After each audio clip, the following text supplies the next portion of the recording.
मित्रों नमस्कार। अपनी बात के इस अंक में आपका स्वागत है। मैं हूं शिवदत्त गुप्ता। मित्रों मैं आज बात करूंगा हजारों वर्ष से हिंदू ही क्यों पिटता आया है।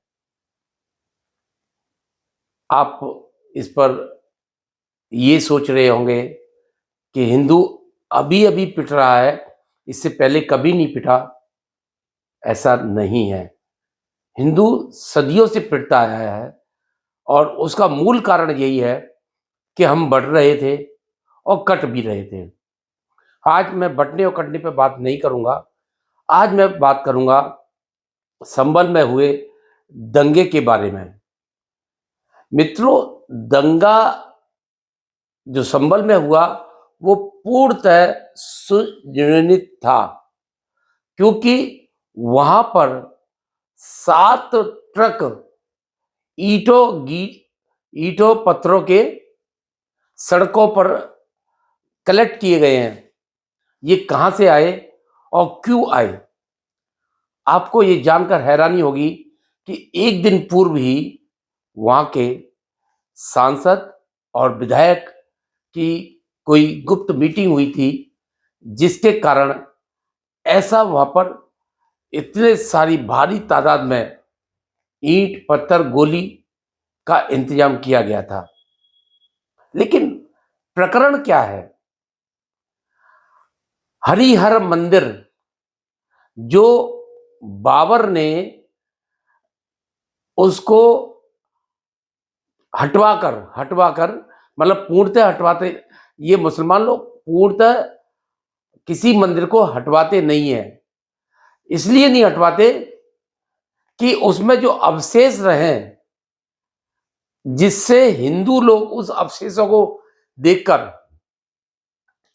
यह कुपित होता रहे कि देखो, हमारा मंदिर को तोड़कर या उसमें एडिशनल करके मस्जिद बनाई है, आप लोग कुपित होते रहे।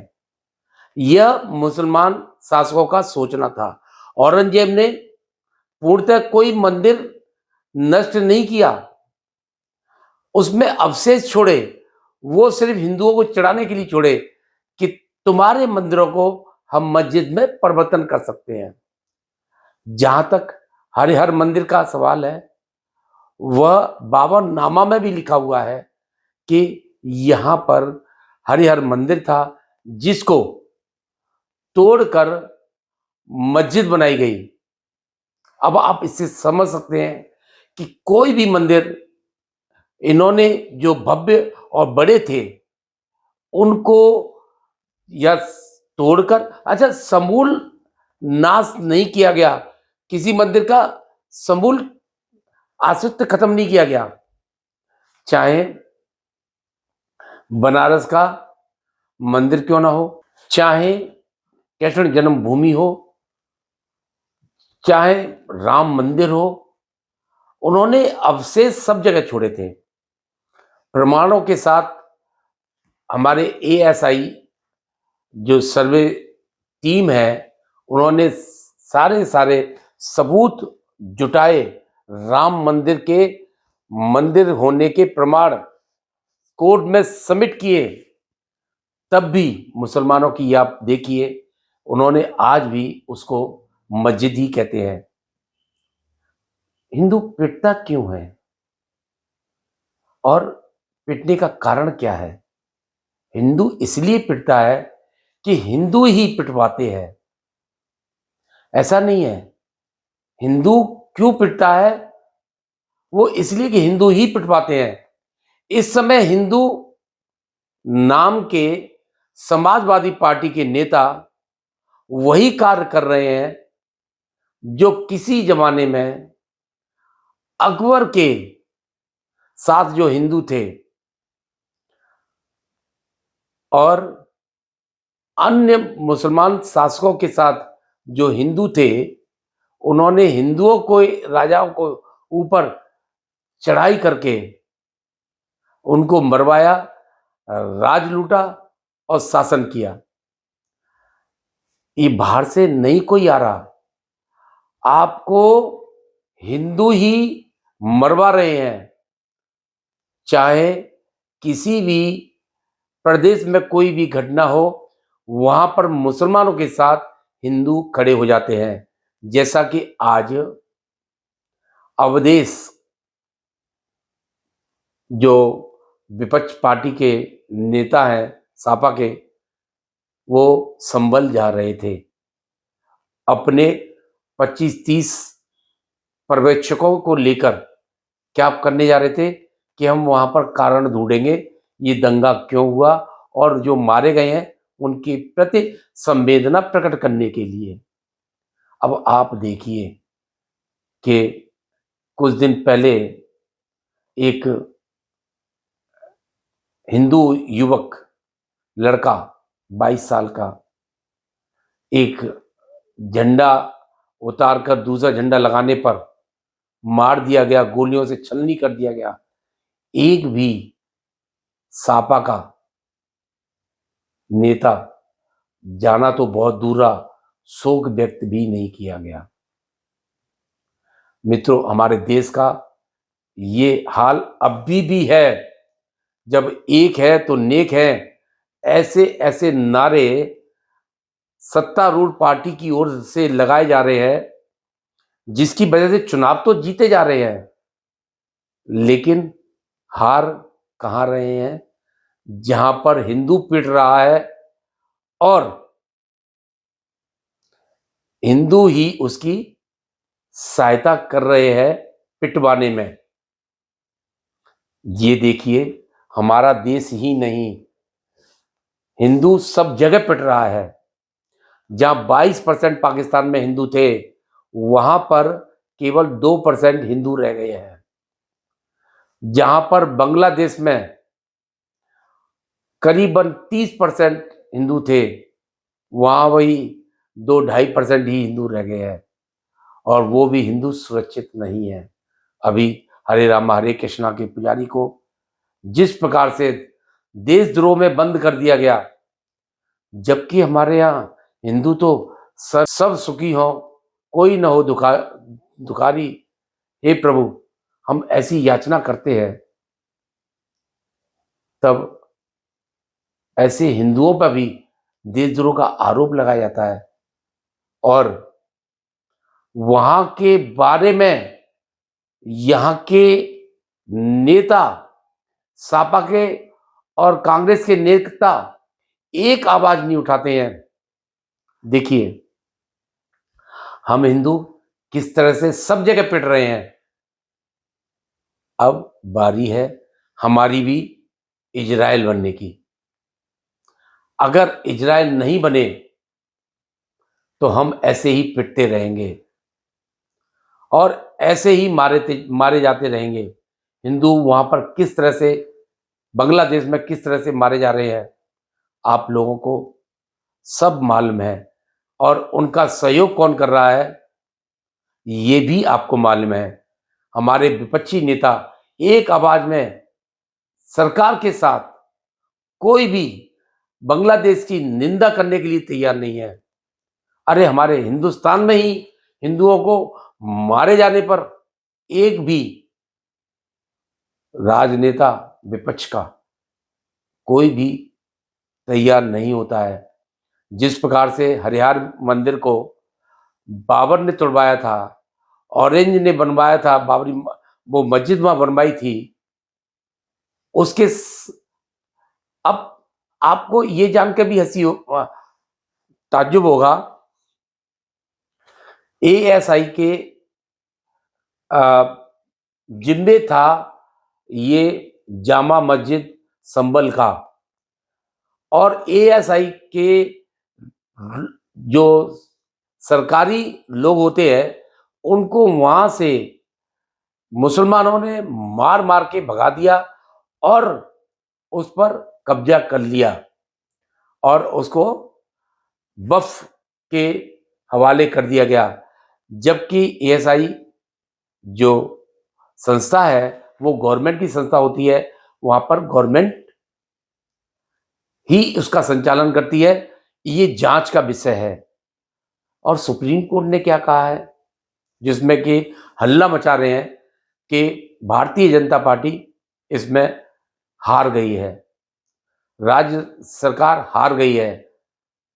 सुप्रीम कोर्ट ने ये कहा है कि आप हमारे पास आए हैं, आप हमारे पास क्यों आए?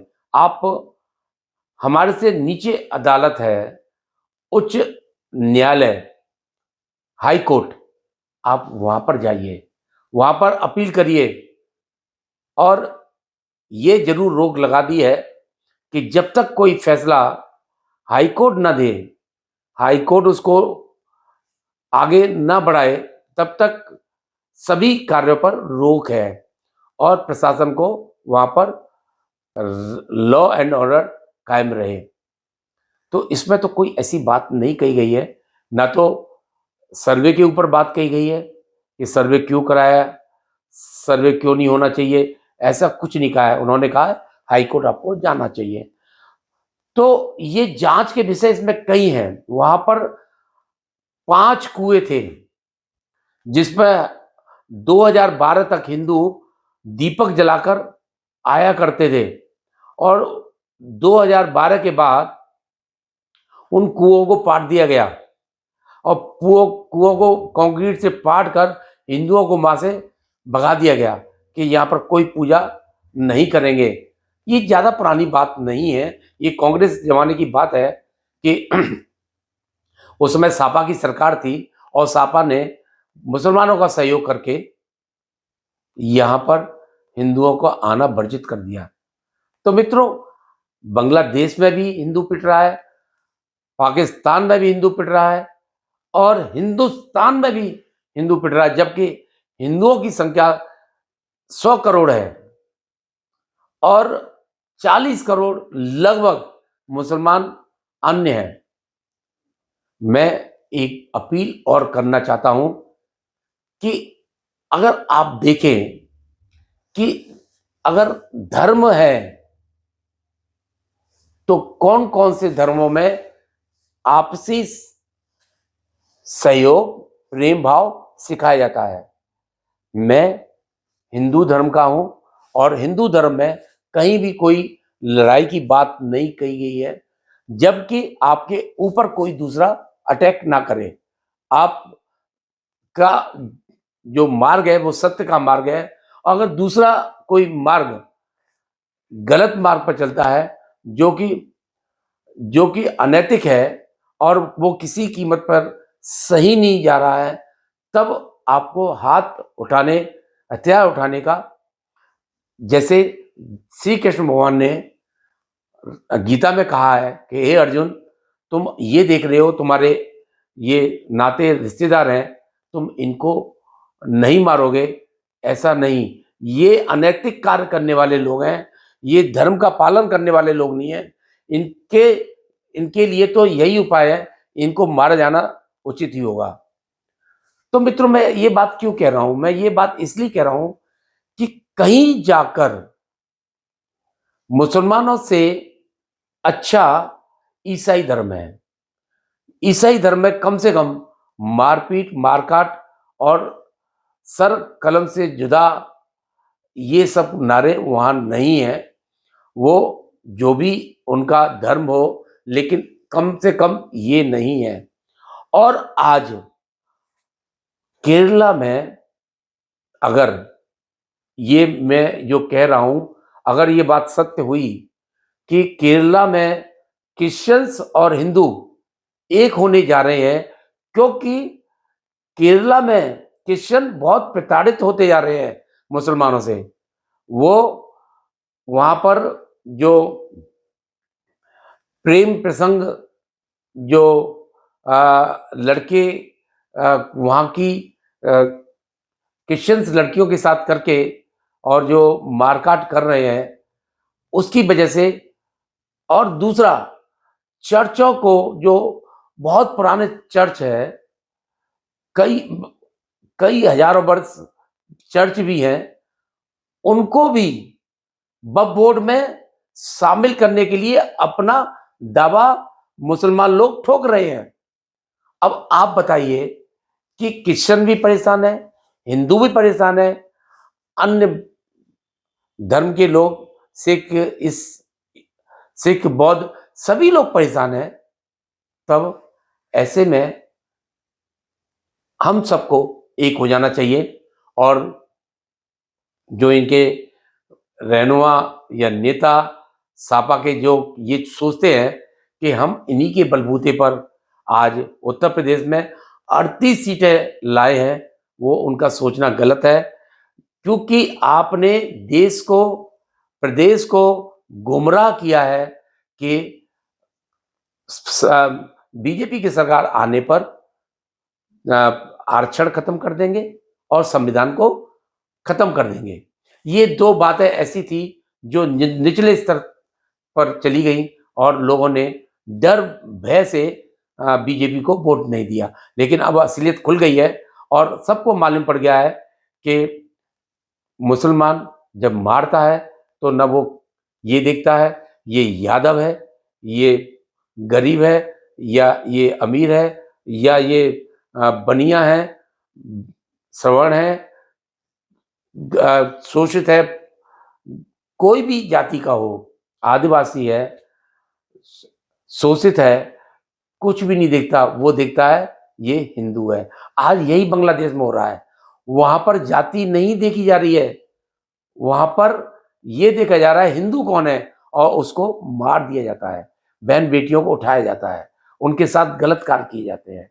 तो हिंदू सब जगह पिट रहा है।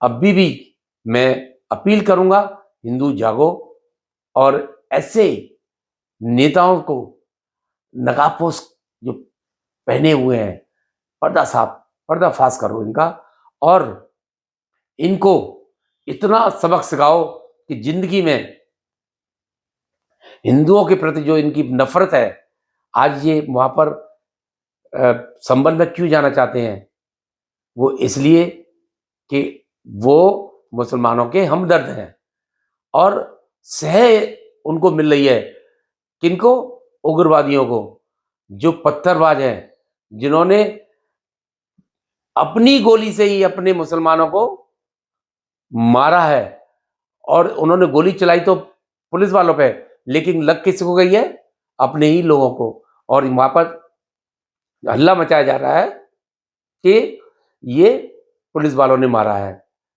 हालांकि रिपोर्ट, पोस्टमार्टम रिपोर्ट में आई है कि ये गोली जो पुलिस वाले इस्तेमाल करते हैं वह गोली नहीं है, ये देसी तमंचे कारतूसों से गोली चलाई गई है, जिससे कि वहां के 4 लोग मारे गए हैं। अब मरने पर भी अपनी रोटियां सेकने के लिए सपा वहां पर जा रही है और ये दर्शा रही है कि हम इन हिंदुओं से कितनी नफरत करते हैं और मुसलमानों से कितना प्यार करते हैं। लेकिन ये मुलायम अखिलेश यादव के लिए ताबूत की कील साबित होगी कि कितना तुम प्रेम करोगे जिन्होंने हमारे देश को लूटा, राज किया और आज हमको इस हालत में छोड़ दिया है कि हम पत्थर तो उठाना बहुत दूर रहा, हम पत्थर खाने वालों में से बन गए हैं।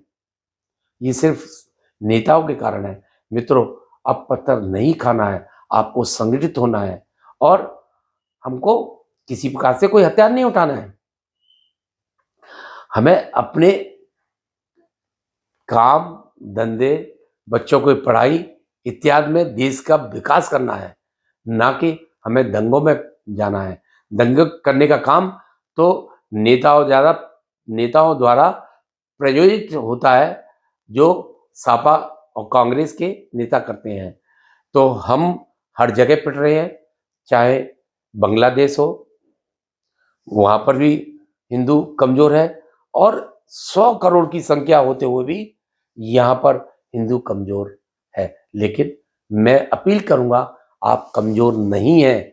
बाबा बागेश्वर ने जिस प्रकार से एक सराहनीय कार्य किया है, हिंदुओं को जोड़ने के लिए बहुत सारे संत लोग लगे हुए हैं कि नहीं, तुम जातियों में मत बंटो, तुम्हारी जाति कौन सी है, मनुष्य जाति है। एक प्रसव से पैदा होने वाले एक तरह के जो लोग हैं वो उसी जाति के होते हैं।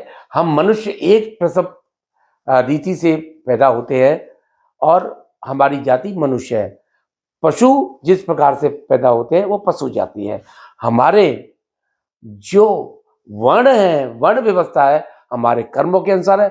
माँ के पेट से सिर्फ मनुष्य ही पैदा होता है। मनुष्य में भी 2 प्रकार हैं, एक स्त्रीलिंग और एक पुरुष लिंग। एक स्त्री होती है, एक पुरुष होता है। इसके अलावा कुछ भी नहीं है। मेरे यहाँ अगर जैसे मैं वाणिज्य का काम करता हूँ और मेरे यहाँ काम करने वाले चाहे किसी भी माँ के पेट से पैदा हुए और वो वाणिज्य का काम करते हैं, तो वो सब वर्ण व्यवस्था के अनुसार वो वैश्य हो गए। तो मेरा लंबा वीडियो हो जाएगा। मैं बस इतना ही कहूँगा कि हम जातियों में ना बटें, हम सब एक हैं, बटेंगे तो कटेंगे। ये फिर अंत में मैं कह रहा हूँ और इसमें बहुत गहराई है और इसको चरितार्थ किया हरियाणा ने और महाराष्ट्र ने। तो मित्रों, इस अंक में इतना ही।